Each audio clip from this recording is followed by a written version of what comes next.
What is a dangling cause? A dangling cause is one of the tools that keeps the audience anticipating.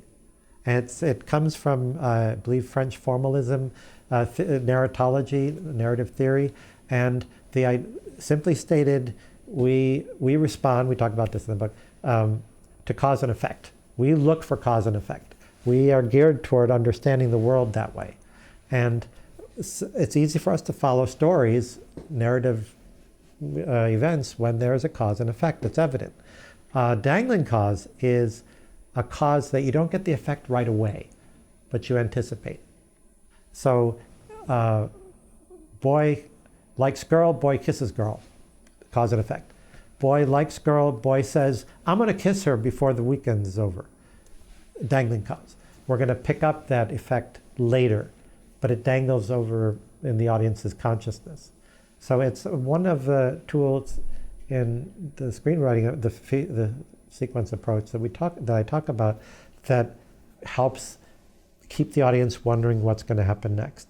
I mentioned deadline. That's one, telegraphing sort of what is coming, literally. There's an appointment at 5 o'clock today. We're going to meet at Jerry's Juiceteria. Tell the audience that. When you cut there, you don't have to explain why we're there. You've been told. The deadline, like the Hurt Locker, or even the one American Beauty. American Beauty. Mm-hmm. We know when he's close to being dead, the movie's going to be over. There's dramatic irony where we are engaged because we're going to see what happens when the truth comes out, and then there's dramatic tension, which is when we're wondering how will the person get what they want or not, or will they escape what they want or not. And I think if there's anything in my approach, what we're trying to do here, that I emphasize with the students, is there's always talk about rules. Should I follow the rules? Should I break the rules? Should I do this or that? And to me, the problem with rules is, or understanding rules, or even if you want to call them guidelines, is that if you follow the rules, congratulations, you're one down, you're following. You're not leading, you're following. And having followed them, the rules don't applaud, and they don't pay you anything.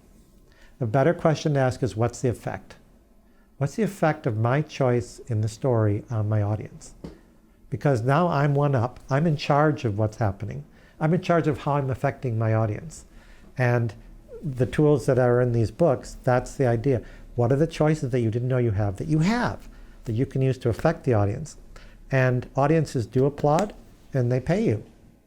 So I like my students to be in the power position where they're figuring out what they want to do rather than whether they can follow something. So true or false, if we focus on the audience, everything will fall into place with our screenplay? If we focus on the audience, everything will fall into place. True or false? No nuance? We focus on the audience, we have a better shot of succeeding at connecting with an audience. That's the closest I can come. Okay. So focusing on the audience, keeping structure in mind, sequences, things like that. Okay. Yep. And it gives you that freedom. If you know what they're anticipating, you can play games. How do you break a rule? Well, Alfred Hitchcock, I don't want to give it away, but Alfred Hitchcock exploited the fact that in a Hollywood movie, there's a main character, and the main character is a star, and the star lives through the movie. Maybe they die in the end, but they live through the movie. Knowing that, that's what the audience is expecting. What happens if you kill them off 40 minutes in? Well, that's going to have a huge effect. Well, but you can do other things to make up for the loss. If you understand what the function of a character is, then you can do something else to compensate for that and keep the audience interested even though the character's gone. I'll leave you with one joke, and I know we've got to end, but it's like this. If you were to write a book on knock-knock jokes, what would you do? You would look at all the knock-knock jokes. You say, it's very simple. These are the rules. You say knock-knock. The other person says, who's there? You give a partial answer. They say partial answer, who?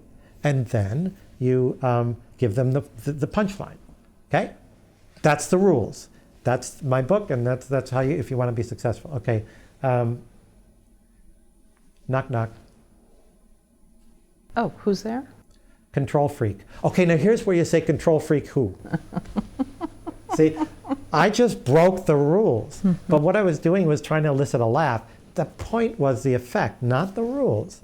It's knowing what you think, exploiting the fact that you have a schema, an understanding of what a knock-knock joke is. I can play games.